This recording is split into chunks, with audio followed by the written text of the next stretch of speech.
નમસ્કાર ચંદુભાઈ સાહેબ, તમે નિવૃત્તિ પછી પણ ખૂબ જ એક્ટિવ છો. વિવિધ પ્રવૃત્તિઓ દ્વારા સમાજ હિતનું અને રાષ્ટ્રહિતનું કામ કરો છો. ખૂબ મોટો આજે સરસ મોટો તહેવાર છે, ફાધર્સ ડે જેને આપણે કહીએ છીએ, એટલે પિતૃવંદના કાર્યક્રમ. બહુ ફાઇન સર, વેરી આપણી ગુડ. ભારતીય સંસ્કૃતિ યુગોથી આપણને માતા પિતા પૂજનનો બોધ આપે છે, અને એટલા માટે કહ્યું છે કે માતૃદેવો ભવ, વેરી ગુડ, પિતૃદેવો ભવ, વેરી ગુડ, આચાર્ય દેવો ભવ, વેરી ગુડ. અતિથિ દેવો ભવ, બહુ fine. અને છેલ્લે પરસ્પર દેવો ભવ. એટલા સુધીની વાત આપણી ભારતીય સંસ્કૃતિ આપણને શીખવાડે છે. આજે ફાધર્સ ડે તરીકે આપણે એક દિવસ માટે મનાવવાનો નથી, પણ આ જીવન જ્યાં સુધી પપ્પા મમ્મી કે દાદા દાદી જીવતા હોય ત્યાં સુધી એમની સેવા કરીને, એમની સાથે બેસીને, એમના સુખ દુઃખની વાતો સાંભળીને એમને ખૂબ આનંદ મળે એ પ્રકારના આપણે પ્રયત્નો કરતા હોઈએ છીએ. અને એ પ્રવૃત્તિ માટે આજે આપ અમારે આંગણે આવ્યા છો એનો અમને આનંદ છે. અમારા મિત્ર ભરતભાઈ પ્રહલાદભાઈ લિંબાચિયા, બહુ fine, જે બહુ. રસાણા સ્કૂલનું સરસ મજાનું સંચાલન કરે છે, વિવિધ શાખાઓ ત્યાં ચાલે છે. એમના ધર્મપત્ની મીનાબેન પ્રાથમિક શાળામાં શિક્ષિકા છે. સરસ, પ્રહલાદભાઈની 4 દીકરીઓ, Very good. 4 દીકરીઓને નાનપણથી ખૂબ જ સારું શિક્ષણ આપ્યું છે, ખૂબ સરસ. અને ખૂબ વેલ સેટ જોબ કરે છે. અને એમાંથી ઉંમરલાયક 1-2 દીકરીઓ તો નિવૃત્ત પણ થઈ છે. બહુ સરસ. પણ એમણે જે શિક્ષણનો વ્યાપ વધાર્યો છે એ ઉંમરમાં, આજથી 40 વર્ષ પહેલા, 50 વર્ષ પહેલા શિક્ષણ શું છે એ દીકરીઓને ગામડામાં રહીને પણ ભણાવ્યું છે, અને પોતે શિક્ષણનું મહત્વ સમજ્યા છે, અને પોતાના પરિવારમાં એનો અમલ કર્યો છે, અને લોકોને બોધ આપ્યો છે કે બાળકોને આવી રીતે તૈયાર કરી શકાય. આવા અમારા વડીલ માનનીય પ્રહલાદભાઈ, આજે 87નું વર્ષ એમને ચાલે છે. 87, 87. Very good. મારી ખૂબ ખૂબ શુભેચ્છાઓ સાહેબને. એમના આટલો ઉંમર હોવા છતાં પણ એમનો જે ઉત્સાહ છે, બહુ fine, બહુ અને fine, sir. ઓછું સાંભળે છે. પણ હું રસિકભાઈ ઠક્કર, અમે 2-4 મિત્રો બહુ સરસ. એમની ઉંમરના જેમની જોડે આવીને બેસીએ એટલે થોડી વાતો કરીએ, ગમત થાય, અને પોતે હસી લે. અરે વાહ. એમ કરીને જીવનને ખૂબ આનંદથી મનાવી રહ્યા છીએ. ખૂબ સરસ. એકબીજાના સહકારથી આ જીવન ચાલે છે. બહુ તમે fine. આજે ખૂબ સારો કાર્યક્રમ લઈને અમારા આંગણે આવ્યા છો. આમ તો અમારી ઈચ્છા એવી હતી કે 4માંથી 1-2 દીકરીઓ હાજર હોત તો બતાવત કે પિતાનો કેટલું મહત્વ છે. બરાબર. પણ આપણે અવારનવાર પેપર પર વાંચીએ છીએ કે માત્ર પિતા પોતાની દીકરીને સાચવે છે ને, ઘણા સસરાઓ પોતાની પુત્ર વધુને પણ દીકરીની જેમ સાચવે છે. જેમાં મીનાબેનને સરસ દીકરીની જેમ સાચવ્યા બહુ છે. fine, very good, અને સાહેબ. શિક્ષિકા તરીકે બહુ સરસ. એ ખૂબ જ શાંતિથી નોકરી કરવા જઈ શકે પોતે છે. એઝ એ ટીચર તરીકે છે સર, અને પોતે અત્યારે શિક્ષક હતા, એટલે જ પોતાની પુત્ર વધુને પણ શિક્ષિકા તરીકે નોકરી કરવાની અત્યારે શરૂઆત મને કરી. ખ્યાલ છે કે તાજેતરમાં અહીંયા હા. શિવનગર પ્રાથમિક શાળામાં આપણે પોતે સિવિલ શાળામાં જોબ પોતે કરે અમને છે. નિમણૂક બહુ થઈ, fine, પહેલા બહુ fine. એડમિનિસ્ટ્રેશન હતા રામપુરામાં. મારી પણ એમને ખૂબ શુભેચ્છાઓ છે, શિક્ષણમાં ખૂબ કામ કરે છે. મોટો વેરી દીકરો ગુડ. ડોક્ટર માસ્ટર કરે છે, નાનો દીકરો પણ ડોક્ટર બની રહ્યો છે. બહુ સરસ. આવા સરસ વાતાવરણમાં આજે શિક્ષણનો વ્યાપ વધી રહ્યો છે, ત્યારે માતૃ પિતૃ પૂજન, એમાં ખાસ કરીને ફાધર્સ ડે ના દિવસે આપ અહીં આવ્યા છો, એનો અમને આનંદ છે. તમે આપણા ભરતભાઈ પણ એમની જોડે છે, એ એક જાતની ભાવવંદના વ્યક્ત કરી રહ્યા છે. ભરતભાઈને હું પૂછીશ, ભરતભાઈ, આજના દિવસે આપણને શું ફીલ થાય છે? આપને બહુ સરસ. મારી સાથે ભરતભાઈ કે જેઓ ખૂબ જ શિક્ષણ ક્ષેત્રની અંદર ખૂબ જ ઉમદા કામ કરે છે. મને આજે એમની સાથે એક મળવાનો પણ એક વિશેષ અને શુભ અવસર મળે છે. ભરતભાઈ, કેમ છો? Thank you very much. મજામાં ચંદુભાઈ સાહેબ, ખૂબ સરસ. તમારા કામથી ખરેખર આનંદ થાય છે. ખૂબ સુંદર લોક ઉપયોગી અને સમાજ સેવામાં જેને દ્રષ્ટાંત કહી શકાય એવા કામો કરી રહ્યા છે. ખૂબ સરસ, ખૂબ સરસ. ખૂબ ખૂબ અભિનંદન. વેરી ગુડ સાહેબ. આપને તમારા નિવૃત્તિ પછીનું જીવન એક પ્રવૃત્તિશીલ રહે છે. ખૂબ સારી પ્રવૃત્તિમાં વિતાવી રહ્યા છો, જે તમને પોતાને પણ નિજાનંદમાં રહેવા મળે છે અને સમાજને પણ એક પ્રેરણા મળે છે. એવા કામ કરો છો એ બદલ ખૂબ ખૂબ અભિનંદન. સર, હું તમને એક પ્રશ્ન એવો પૂછી કે જો કે આપણે 4 બહેનો છે સર, 4 બહેનોનું નામ શું છે સર? સૌથી મોટા અમારા કલાબેન છે, Very good. પછી એક સરોજબેન છે, Okay. સંજનાબેન છે અને ઉષાબેન છે. બરાબર. એમાં 3 બહેનો છે એ ગવર્મેન્ટમાં શિક્ષક તરીકે વાહ વાહ સાહેબ, વેરી ગુડ. છે. અને એક બેન છે એ નર્સિંગ વ્યવસાયમાં છે, બહુ નર્સ તરીકે સુપરવાઇઝર. બહુ સરસ, બહુ સરસ. એમાંથી 2 મોટા બેન છે એ નિવૃત્ત થયેલા છે, અને 2 નાના બેન છે અત્યારે એવા કાર્યરત છે. બહુ સરસ. સાહેબ, આજે હું તમને એક મળવા માટે આવ્યો છું. એક જે પિતાની ભૂમિકા છે એના ઉપર આપ સાહેબ શું કહેશો? પિતાની ભૂમિકા સાહેબ કેવી હોય છે?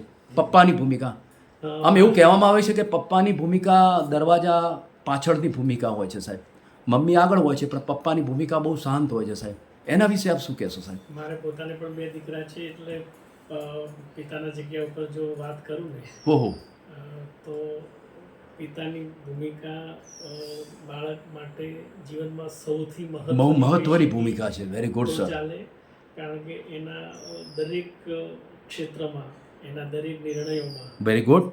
એની દરેક જગ્યા ઉપર એની પાછળ પિતાની જ ભૂમિકા હોય છે. બહુ ફાઇન, બહુ એવું સાહેબ, સ્પષ્ટ રીતે કહીએ તો ચાલે. બહુ સરસ. એવી રીતે મારા પાછળ પણ મારા પિતા જે અત્યારે 87 વર્ષની ઉંમર છે હાજર છે, તો એમના સત્કર્મો અને એમના આશીષના કારણે પણ આજે આપણે સુખી છીએ. એટલે પિતાની ભૂમિકા ખૂબ જ એના કોઈ શબ્દો જ અગત્યની નથી છે સાહેબ. અને એને શબ્દોથી વર્ણવી ન શકાય. એ પિતા તરીકે એક વ્યક્તિને પૂછો તો એનું જે મનોમંથન હોય છે સતત બાળક વિશે જ વિચારતો હોય. વેરી ગુડ સાહેબ, ફાઇન ફાઇન સાહેબ. હા, એ એની જીવનનો મોટો ભાગ કહી શકીએ. એ જેના જીવનનો મોટો ભાગ કદાચ એનું જે કંઈ છે એ એની પાછળ જ એ ઉપયોગ કરે છે પોતાના બાળક. પપ્પાનો જ મોટો રોલ હોય છે સાહેબ. બિલકુલ. સાથે સાથે મમ્મીનો રોલ તો ખરો જ સાહેબ. હમ. મમ્મીનો રોલ તો સાહેબ એની પાછળ તો ખરો જ છે, પણ પપ્પાની ભૂમિકા સાહેબ આખી અલગ હોય છે. એ સાહેબ વળીને બોલી નથી શકતા સર. પોતે સહન સાચી વાત છે કરી સર, સહન કરી શકે છે પણ બોલી શકતા નથી સર. સાચી વાત છે ને? દરેક પુત્રને એના ક્ષેત્રમાં એ જ્યાં પણ જાય છે તો એને એના પાછળના નિર્ણયો એ સ્તર ઉપર એના પિતા જ લેતા હોય વેરી છે. ગુડ સાહેબ, બહુ ફાઇન, બહુ સાહેબ. અને એ નિર્ણયો થકી એક એનું ભવિષ્ય બનતું હોય છે. ખૂબ સરસ, જેમ ખૂબ કે સરસ. મારા મોટો દીકરો છે એમડી મેડિસિનમાં છે અત્યારે, નાનો દીકરો પણ સારા એવા નિર્મા એન્જિનિયરિંગમાં અત્યારે. અચ્છા, બંને દીકરાઓ સાહેબ. શું નામ છે બંને દીકરાઓનું સાહેબ? એ મોટો યક્ષ, ડૉક્ટર યક્ષ. બહુ ફાઇન, વેરી ગુડ. યશ, યક્ષ. યક્ષ યક્ષ. હા. અને સેકન્ડ નંબર? દે. બરાબર. હા, એ પણ સારી. એટલે એના પાછળ સતત આપણી નજર અને સતત આપણું મનોમંથન હોય છે. તો એના પાછળ આપણને એક સાહેબ એક હું તમને મોટી એક ભૂમિકા કહી શકાય. હા, એક વાત એવી કહી સાહેબ. બાળકો અત્યારે અભ્યાસ તો કરે જ છે સાહેબ, બરાબર. મમ્મીની ભૂમિકા તો છે જ સાહેબ. મમ્મીની ભૂમિકા સ્કૂલે મૂકવા જાય છે, લેવા જાય છે, દફતર પેક કરે છે, નાસ્તો કરે છે, બધું કંઈ તૈયાર કરે સાહેબ. છેક સ્કૂલ સુધી મૂકવા જાય છે સાહેબ. લાગણી હા, મમ્મીની સાહેબ. પણ જે પપ્પાનો જે રોલ છે સાહેબ, એ પપ્પાનો રોલ આખો સાહેબ અલગ જ હોય છે. જોકે એમની આખી દીર્ઘ દ્રષ્ટિ સાહેબ આખી અલગ જ હોય છે. જોકે એ તો સાહેબ વાત સાચી છે ને. બિલકુલ સાચી વાત છે. અને પપ્પા એવું શું ઈચ્છતા હોય છે સાહેબ? અત્યારે હાલ જે નવું જે યુવાધન છે સાહેબ, નવું જે યુવાધન છે સાહેબ, જોકે મોબાઈલની પાછળ તો ઘેરું થઈ ગયેલું છે, પણ એક પરિવારની સાથે, મમ્મી પપ્પા સાથે, પરિવાર સાથેની સાહેબ એના ભૂમિકા વિશે આપ એક 2 શબ્દોમાં સાહેબ શું કહેશો સર? દરેક માતા પિતાની ઈચ્છા હોય છે કે મારું બાળક શ્રેષ્ઠ બને, બહુ ફાઇન. અને સારી જગ્યા ઉપર જાય, અને એના માટે એ સતત પ્રયત્નશીલ હોય છે. ખૂબ સરસ, વેરી ગુડ. આર્થિક બાબતોમાં પણ અત્યારે જો કહી શકાય કે એવો કોમ્પિટિશનનો પણ યુગ છે, અને શિક્ષણ પણ કદાચ એવું કહી શકાય કે થોડું મોંઘું છે, તો એના પાછળ એને ખર્ચને પહોંચી વળવા માટે પણ એ સતત પ્રયત્નશીલ હોય છે.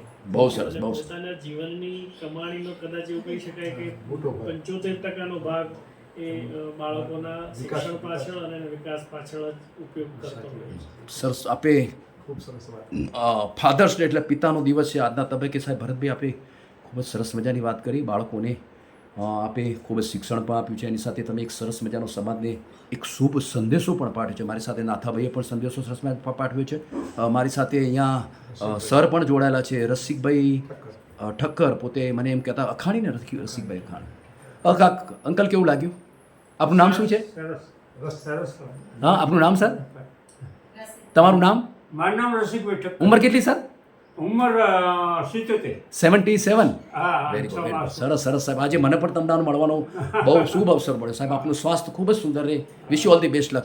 સર, મારી સાથે અહીંયા પહેલાદભાઈ પણ જોડાયેલા છે. પહેલાદભાઈ, હા, બે શબ્દો કહેશો ને આપણે? હા, ચલો સાહેબ, આપણે ચલો. પણ આજે મારી સાથે આજે સાહેબને પણ મળવાનો વિશેષ મુલાકાત થયો છે. સાહેબે પણ બહુ સરસ સુંદર મજાની સાહેબ સાથે, પરિવાર સાથે ખૂબ જ સુંદર મજાની વાતો થઈ. આજના તબક્કે હું પરિવારને ખૂબ જ શુભેચ્છાઓ પાઠવું છું. સાહેબનું સ્વાસ્થ્ય ખૂબ જ સરસ અને સુંદર અને તેજસ્વી અને સરસ મજાનું રહે એ મારી હૃદયપૂર્વકની શુભેચ્છાઓ છે. જય જલારામ, જય જલારામ, જય Jalaram. Wish you all the best luck.